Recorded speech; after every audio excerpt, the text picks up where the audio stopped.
नमस्कार दोस्तों, target with PS Parihar channel में आपका स्वागत है। सुबह की इस वीडियो में ऐसी सूचनाएं होती हैं जो विभिन्न समाचार पत्रों पर छाई हुई होती हैं और विद्यार्थियों के लिए आवश्यक होती हैं। तो आइए शुरू करते हैं और देख लेते हैं कि आज की इस वीडियो में ऐसी कौन कौन सी सूचनाएं हैं। तो वीडियो जल्दी से लाइक करते हैं, शेयर करते हैं। जिन छात्रों ने चैनल को अभी भी सब्सक्राइब न किया हो तो जल्दी से सब्सक्राइब कर लें ताकि आप लोगों को भी इसी तरीके के ऑथेंटिक अपडेट से मिलती रहें।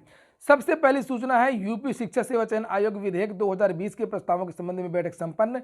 पिछले साल सरकार ने यह कहा था कि उत्तर प्रदेश में एक ऐसा भर्ती आयोग बनेगा जिस भर्ती आयोग के द्वारा प्रदेश के जितनी भी अध्यापक की भर्तियां हैं, चाहे वो प्राथमिक की हों, चाहे वो माध्यमिक की हों, चाहे वो उच्चतर की हों, सभी भर्तियां इसी आयोग से होंगी। उसके बाद में कोरोना काल हो गया और ये जो पूरा प्रस्ताव है ठंडे बस्ती में चला गया। फिर से ये बैठक हुई है जिसमें लिखा हुआ है कि प्रदेश के deputy CM doctor Dinesh Sharma की अध्यक्षता में शुक्रवार को विधान भवन स्थित कक्ष संख्या 80 में उत्तर प्रदेश शिक्षा सेवा चयन आयोग 2020 के ड्राफ्ट के प्रस्तावों को अंतिम रूप दिए जाने के संबंध में बैठक आयोजित की गई। बैठक में उत्तर प्रदेश शिक्षा सेवा चयन आयोग के गठन स्वरूप और उसे शीघ्र क्रियाशील किए जाने तथा भर्ती प्रक्रिया को समयबद्ध एवं पारदर्शी तरीके से संपन्न कराने पर विस्तृत विचार विमर्श किया गया और इस अवसर पर प्रस्तावित संशोधनों पर भी विचार विमर्श किया गया। तो बहुत सारे बदलाव भी किए जाएंगे भर्ती प्रक्रिया में, प्राथमिक की और उच्चतर की और माध्यमिक की। और इसी के बारे में लगभग आज के सभी समाचार पत्रों में अलग अलग तरीके से सूचनाएं दी गई हैं। देखते हैं कि आखिरकार कब तक ये आयोग बनेगा। जब तक ये आयोग नहीं बनता है तब तक जितने भी पुराने भर्ती बोर्ड हैं वहीं से अध्यापकों की भर्ती होंगी। अगली सूचनाएं हैं, उत्तर प्रदेश लोक सेवा आयोग की पीसीएस 2021 का जो विस्तृत नोटिफिकेशन है वो जारी हो गया है और आवेदन भी शुरू हो गए हैं। इस बार की खासियत यह है कि पीसीएस 2021 में एसडीएम का पद नहीं है। लिखा है, सम्मिलित राज्य अवर प्रवर अधीनस्थ सेवा परीक्षा 2021 और सहायक वन संरक्षक क्षेत्रीय वन अधिकारी परीक्षा 2021 के लिए शनिवार से ऑनलाइन आवेदन की प्रक्रिया शुरू हो गई है और 13 जून को ये परीक्षा प्रस्तावित है और लिखा है कि अन्य नए पदों के शामिल होने की भी संभावना है। इसके बारे में मैंने कल भी एक वीडियो बनाया था, कल देर रात में, और आपसे बताया था कि पीसीएस में लगभग 250 पदों के और जुड़ने की संभावना है। वहीं पर पीसीएस 2021 में विद्यार्थी ऐसा सोच रहे थे कि उनको एक और अतिरिक्त मौका दिया जाए। पहली बात तो विद्यार्थी ये सोच रहे थे कि सी सेट में जो बदलाव हुआ है उसकी वजह से विद्यार्थियों को मौका दिया जाएगा, क्योंकि जो ऑप्शनल विषय हैं वो हटा दिए गए थे। बहुत सारे जो बदलाव वो किए गए थे 2017-18 से, लेकिन विद्यार्थियों को मौका नहीं दिया गया। और उसके बाद में विद्यार्थी ये भी उम्मीद कर रहे थे कि कोरोना की वजह से हो सकता है एक अतिरिक्त मौका दिया जाए, तो इस बार भी विद्यार्थियों को मौका नहीं दिया गया। हालांकि अभी कल की न्यूज है कि संघ लोक सेवा आयोग ने कोरोना काल में जिन विद्यार्थियों का लास्ट अटेम्प्ट है उन विद्यार्थियों को मौका दिया जाएगा आईएएस की परीक्षा में। लिखा है कि देखिए, सिविल सेवा परीक्षा में एक और मौके को सरकार तैयार, कोरोना के कारण परीक्षा न दे पाने वालों को राहत। सिविल सेवा परीक्षा में अभ्यर्थियों को एक और मौका मिलेगा। बात हो रही है संघ लोक सेवा आयोग की और इसी तरीके की मांग जो है उत्तर प्रदेश के विद्यार्थी भी कर रहे हैं। यहाँ पर नीचे लिखा है कि केंद्र सरकार और संघ लोक सेवा आयोग ने यू टर्न लेते हुए इस पर सुप्रीम कोर्ट में सहमति जताई है। हालांकि यह राहत उन परीक्षार्थियों के लिए है जिनका पिछले साल अक्टूबर में आयोजित परीक्षा में अंतिम प्रयास था। तो इनको तो जो केंद्र सरकार है उन्होंने मौका दे दिया है और कहा कि ये केवल रियायत है, अधिकार न समझे छात्र। जो विद्यार्थी कोरोना से प्रभावित हुए हैं उन विद्यार्थियों को लास्ट अटेम्प्ट में, यानी कि जिन विद्यार्थियों का लास्ट अटेम्प्ट हो चुका है उनको एक और मौका दिया जाएगा। लेकिन उत्तर प्रदेश में ऐसा नहीं हुआ है और जब से ये नोटिफिकेशन आया है बहुत सारे विद्यार्थियों ने मुझे ईमेल करके ये बताई है, मुझसे बताई है ये बात कि ये देखिए लिखा है कि साधारण निवेदन है कि आप प्रतियोगी परीक्षार्थियों का प्रतिष्ठित चैनल पीएस परिहार के माध्यम से उत्तर प्रदेश शासन तक उपरोक्त विषय के संबंध में अवगत कराने का कष्ट करें। माननीय उच्चतम न्यायालय ने कोरोना लॉकडाउन के कारण यूपीएससी में अभ्यर्थियों को उनकी उम्र में 1 वर्ष की छूट का प्रावधान किया है और इसी प्रकार से 1 वर्ष की छूट का प्रावधान उत्तर प्रदेश लोक सेवा आयोग इलाहाबाद द्वारा आयोजित पीसीएस 2021 की परीक्षा में भी कराने का कष्ट करें। हम सभी लोगों का प्रयास है कि अपने अपने क्षेत्रीय विधायकों से कोरोना अवधि में आयु की छूट का पत्र लिखवा करके माननीय मुख्यमंत्री जी को भेजें ताकि शासन का ध्यान इस तरफ आकर्षित हो। प्रमोद कुमार, आशीष कुमार, जयप्रकाश सिंह, अनिरुद्ध कुमार, बहुत सारे विद्यार्थी। इसके अलावा भी व्हाट्सएप पर बहुत सारे विद्यार्थियों ने मैसेज किए हैं और विद्यार्थी ये मांग कर रहे हैं कि इन विद्यार्थियों को भी संघ लोक सेवा आयोग की तरह एक और अतिरिक्त मौका दिया जाना चाहिए। विद्यार्थी पहले तो इसकी मांग उत्तर प्रदेश लोक सेवा आयोग से करेंगे और अगर उत्तर प्रदेश लोक सेवा आयोग नहीं मानता है इन विद्यार्थियों की बात तो हो सकता है कि ये विद्यार्थी कोर्ट भी जाएं। नीचे लिखा है कि अगली जो सूचना है लोक सेवा आयोग की कि 3 भर्तियों के परिणाम इस साल उत्तर प्रदेश लोक सेवा आयोग ने भले ही 2021 पीसीएस भर्ती निकाली है, लेकिन इस साल परिणाम 3 पीसीएस भर्तियों के आएंगे। प्रदेश को करीब 1275 पीसीएस अफसरों की बड़ी खेप नियमित अंतराल पर मिलेगी। अहम यह सभी भर्तियां वर्षवार पूरी होंगी ताकि एक परीक्षा में असफल अभ्यर्थियों को दूसरे में मौका मिल सके और वहीं इस साल पीसीएस की भर्ती फिर पटरी पर लौट आएगी।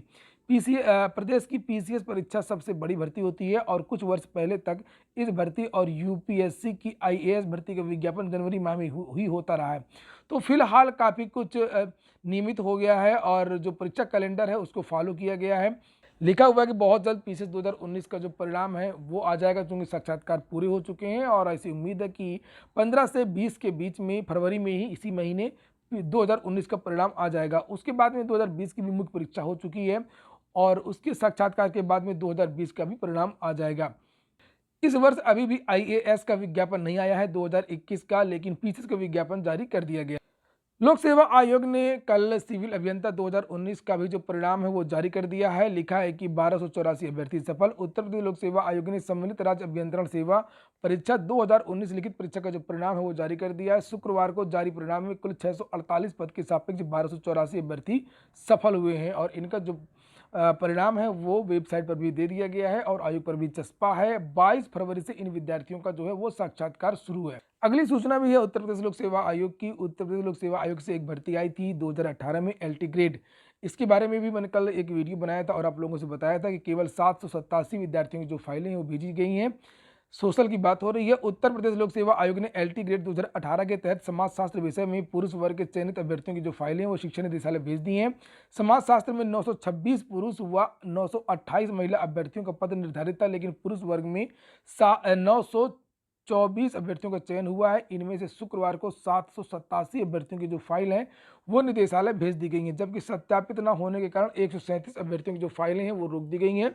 वहीं महिला अभ्यर्थियों की फाइलें भी जल्द भेजने की कवायद चल रही है। अगली सूचना है डीएलएड की। यूपी डीएलएड के पेपर लीक की पुष्टि नहीं, परीक्षा शुरू होने के बाद वायरल हुआ था पर्चा। तो डीएलएड के पेपर के बारे में मैंने कल ही बताया था कि लीपापोती कर दी जाएगी और उत्तर प्रदेश में जितनी भी भर्तियां होती हैं लगभग सभी भर्तियों के पेपर आउट होते रहे हैं और आज भी पेपर आउट हो रहे हैं। होता कुछ भी नहीं है, चाहे वो एलटी ग्रेड शिक्षक भर्ती हो, जांच में लीपापोती, बात खत्म। उसी के बाद 69,000 शिक्षक भर्ती में भी जम करके धांधली हुई थी, पेपर आउट हुआ था, सभी को पता है। और उसके बाद में भी कुछ नहीं हुई, 2-4 लोगों की गिरफ्तारी हुई जो टॉपर्स थे और उसके बाद में भी कुछ नहीं हुआ। सीटीटी का भी पेपर आउट हो गया है, केवल जांच चल रही है। डीएलएड का पेपर हमेशा से आउट होता है। लिखा है यूपी डीएलएड के पेपर लीक की पुष्टि नहीं, परीक्षा शुरू होने के बाद वायरल हुआ था पर्चा। जो जिम्मेदार अधिकारी होते हैं उनके खिलाफ कभी भी कोई बड़ी कार्रवाई आज तक नहीं हुई।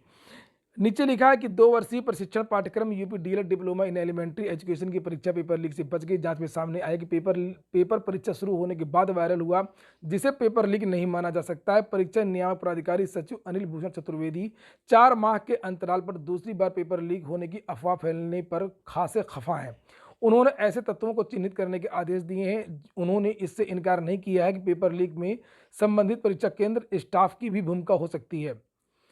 चतुर्थ सेमेस्टर की परीक्षा गुरुवार को पूरी हो गई। परीक्षा नियामक प्राधिकारी कार्यालय प्रयागराज की ओर से डीएलएड 2017, 18 और बीटीसी 13, 14, 15 चतुर्थ सेमेस्टर की परीक्षा उत्तर प्रदेश के 200 से अधिक केंद्रों पर 3 दिनों तक कराई गई है। तो यहाँ पर जो अनिल भूषण चतुर्वेदी के बारे में लिखा है कि अनिल भूषण चतुर्वेदी 4 माह के अंतराल पर दूसरी बार पेपर लीक होने की अफवाह पर खासे खफा हैं। तो इसमें ये अफवाह कहाँ से हो गई, जब ये खुद मान रहे हैं कि पेपर लीक हुआ था और वो भी रनिंग टाइम में पेपर लीक हुआ था। ऐसा इन्होंने खुद माना है कि ये देखिए नीचे लिखा है कि जांच में सामने आया पेपर परीक्षा शुरू होने के बाद में वायरल हुआ। तो ये पेपर तो वायरल हुआ, लेकिन ये तो इन्होंने इतना केवल बात मानी है कि पेपर परीक्षा शुरू होने के बाद में वायरल हुआ, लेकिन ये सबको पता है कि पेपर के पहले ही, परीक्षा शुरू होने के पहले ही लगभग 1 घंटे पहले ये पेपर वायरल हो चुका था। और इनको ये सोचना चाहिए कि आखिरकार डीएलएड में ऐसा बार बार क्यों होता है। इसके पहले भी, पिछले साल भी पेपर को दोबारा करवाना पड़ा था और पेपर आउट हुआ था। जब बहुत ज़्यादा हंगामा हो गया था तब पेपर दोबारा किया गया था, अन्यथा पेपर में हमेशा इसी तरीके की बयानबाजी की जाती है। कभी कहा जाता है कि पेपर मैच नहीं किया है और कभी कहा जाता है कि परीक्षा के बाद में पेपर जो है वो वायरल हुआ है। वहीं सीटीटी को लेकर के भी सूचना है कि सीटीटी पेपर लीक मामले में एटा और मैनपुरी में पुलिस की दबिश, 6 और अभ्यर्थियों की तलाश। गाजीपुर का युवक हिरासत में लिया गया, मोबाइल से डाटा मिला डिलीट। यक्ष प्रश्न है कि आखिरकार प्रश्न पत्र लीक किसने किया है। लिखा पुलिस की एक टीम यह पता लगाने में लगी है कि सबसे पहले प्रश्न पत्र किस जिले से किसने लीक किया। इसे अभ्यर्थियों को पहुंचाने वाले गैंग के पास प्रश्न पत्र कहां से आया, यह किसी सरकारी कर्मचारी ने उपलब्ध कराया या फिर किसी और ने। एसपी सिटी बोत्रे रोहन प्रमोद ने बताया कि पुलिस की टीमें जांच में जुटी हैं। प्रश्न पत्र लीक करने वालों के बारे में पता किया जा रहा है। करते रहिए पता, सबको पता आगे क्या होगा। और इसके बाद में जो अगली सूचना है वो एसएससी की एमटीएस भर्ती का जो नोटिफिकेशन है वो जारी कर दिया गया है। लिखा कर्मचारी चयन आयोग की ओर से मल्टी टास्किंग स्टाफ भर्ती परीक्षा 2020 के लिए जो विस्तृत नोटिफिकेशन है वो जारी कर दिया गया है। इसमें हाई स्कूल की जो योग्यता है वो मांगी जाती है। महत्वपूर्ण जो डेटे हैं वो देख लीजिए। तारीख आयोग की ओर से एमटीएस टीयर 1 की जो कंप्यूटर आधारित जो परीक्षा है वो 1 से 20 जुलाई के बीच में होगी। टीयर 1 में जो सफल अभ्यर्थी होंगे उनकी एक डिस्क्रिप्टिव पेपर होगी, एक निबंध उनसे लिखवाया जाएगा। बाद में नीचे लिखा है फोटो पर तिथि भी दर्ज होनी चाहिए। जब वो आवेदन करें उसमें जो फोटो मांगी जाती है तो उसमें तारीख भी हो कि आखिरकार ये फोटो कब की है। अगली सूचना है लखनऊ विश्वविद्यालय की। लिखा पीजी के साथ में 5 साल में पीएचडी की भी डिग्री मिलेगी। और लिखा है कि लखनऊ विश्वविद्यालय 2021-22 से इंटीग्रेटेड पीएचडी की व्यवस्था लागू करने जा रहा है और इसमें लखनऊ विश्वविद्यालय परास्नातक पर दाखिला लेगा, यानी कि एमए और एमएससी पर दाखिला लेगा। इसकी डिग्री पूरी करने पर उस विद्यार्थी को पीएचडी में भी दाखिला मिल जाएगा थीसिस जमा करने के बाद में, और उसे डॉक्टरेट की उपाधि मिल जाएगी।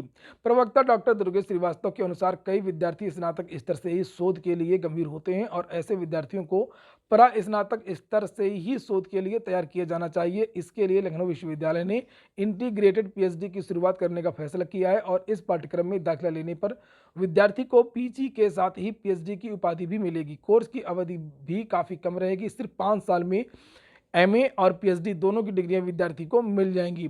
बस करना ये होगा कि विद्यार्थियों के जो है कम से कम जो नंबर है स्नातक में अगर 60% है तभी वो इस कोर्स के लिए दाखिला लेगा 5 साल वाले कोर्स के लिए। और एमए में अगर उसके 55% नंबर से कम आते हैं तो उसको पीएचडी नहीं करवाई जाएगी और उसको बाहर कर दिया जाएगा एमए की डिग्री दे करके। ये देखिए यहाँ पर लिखा है कि परास्नातक में 55% नंबर अनिवार्य हैं। पीएचडी पाठ्यक्रम में दाखिले के लिए केवल वही विद्यार्थी पात्र होंगे जो परास्नातक स्तर पर कम से कम 55% या 5.5 सीजीपीए हासिल करेंगे। परास्नातक पाठ्यक्रम में विद्यार्थियों को 2 साल की अवधि में 96 क्रेडिट भी पूरे करने होंगे। जो विद्यार्थी उन्हें पूरा करेंगे उनको परास्नातक की डिग्री दे दी जाएगी। इंटीग्रेटेड पीएचडी का जो ये कोर्स है एमए और पीएचडी का, उसकी जो प्रक्रिया है वो भी यहाँ पर लिखी हुई है कि स्नातक में कम से कम 60% नंबर होने चाहिए। और उसके बाद में लिखा है कि प्रवेश परीक्षा होगी, उसकी भी नंबर जोड़ेंगे, एकेडमिक इंडेक्स के भी नंबर जोड़ेंगे और साक्षात्कार भी होगा। लिखा प्रवेश परीक्षा और एकेडमिक का 40% भाग और 20% जो नंबर वो साक्षात्कार के जोड़े जाएंगे। उसके बाद में मेरिट बनाई जाएगी, तब इन विद्यार्थियों को दाखिला दिया जाएगा। अंतिम सूचना है यूपी SSSC की। लिखा व्यायाम प्रशिक्षक व युवा कल्याण अधिकारी भर्ती का परिणाम 15 मार्च तक। व्यायाम प्रशिक्षक और युवा कल्याण अधिकारी के खाली पदों पर भर्ती का अंतिम परीक्षा परिणाम 15 मार्च तक जारी कर दिया जाएगा। यह आश्वासन यूपी SSSC के सचिव आशुतोष मोहन अग्निहोत्री ने धरना देने आए अभ्यर्थियों को दिया। व्यायाम प्रशिक्षक और युवा कल्याण अधिकारी के खाली पदों पर भर्ती में लिखित परीक्षा उत्तीर्ण अभ्यर्थियों का शारीरिक परीक्षण भी हो चुका है, लेकिन अंतिम रूप से चयन परिणाम घोषित नहीं किया गया है। इससे नाराज अभ्यर्थियों ने शुक्रवार को पिकअप भवन स्थित आयोग के सामने धरना देकर के विरोध जताया। विद्यार्थियों का कहना है कि इन पदों पर भर्ती के लिए वर्ष 2018 में ही लिखित परीक्षा कराई गई थी। तो यूपी SSSC के बारे में तो ये कहा जा रहा है कि पिछले लगभग 4 साल से जितनी भी भर्तियां हैं वो लगभग पूरी की पूरी भर्तियां अधूरी हैं। यूपी SSSC किसी भी विद्यार्थी को नियुक्ति पत्र तो नहीं देना चाहता है। इसके बारे में तो अब मीडिया में भी सूचनाएं आने लगी हैं और लिखा, देखिए आप देख सकते हैं यूपी SSSC की 24 में से 22 भर्तियां अटकी हुई हैं। 2016 में आई 11 भर्तियों में से सिर्फ एक भर्ती ही ऐसी है जिसमें आयोग स्तर पर कोई भी कार्रवाई शेष नहीं है और ये पूरे भारत का केवल ऐसा इकलौता आयोग है, यहाँ पर लिखा है, जिसकी लगभग सभी की सभी भर्तियां अटकी हुई हैं। हालांकि विद्यार्थी इसके लिए ट्विटर अभियान जारी किए हुए हैं और देखना ये कब तक इन विद्यार्थियों के ट्वीट को सरकार देखेगी या आयोग देखेगा। अंतिम सूचना है रेलवे से निकली एक भर्ती की। लिखा बिना परीक्षा 2500 से ज़्यादा भर्तियां, 10वीं के मार्क्स से होगा चयन। यहाँ पर नीचे लिखा है कि सेंट्रल रेलवे रिक्रूटमेंट सेल ने ट्रेड अप्रेंटिस की कुल 2532 वैकेंसी निकाली है। ये नियुक्तियां विभिन्न ट्रेड के लिए की जाएंगी। इस रिक्रूटमेंट के तहत मुंबई, भुसावल, पुणे, नागपुर, सोलापुर सहित अन्य रीजन के लिए वैकेंसी निकाली है। आवेदन की जो प्रक्रिया वो 6 फरवरी से शुरू होगी। इच्छुक और योग्य उम्मीदवार इन पदों के लिए ऑनलाइन आवेदन करना होगा। अप्रेंटिस के भर्ती में कोई परीक्षा नहीं होती है और ये भर्ती 10वीं कक्षा और ITI कोर्स के मार्क्स के आधार पर होती है। इन मार्क्स के आधार पर एक मेरिट बनेगी और इसी मेरिट के आधार पर उम्मीदवारों का चयन कर दिया जाएगा। वेबसाइट देख लीजिए rrccr.com पर जाकर के 5 मार्च तक ऑनलाइन आवेदन कर सकते हैं। तो ठीक है दोस्तों, ये हो गया आज का वीडियो अगर आपको अच्छा लगा हो तो लाइक अवश्य कर दिया करें। जिन छात्रों ने चैनल को सब्सक्राइब ना किया हो तो सब्सक्राइब कर लें। पूरा वीडियो सुनने के लिए बहुत बहुत धन्यवाद।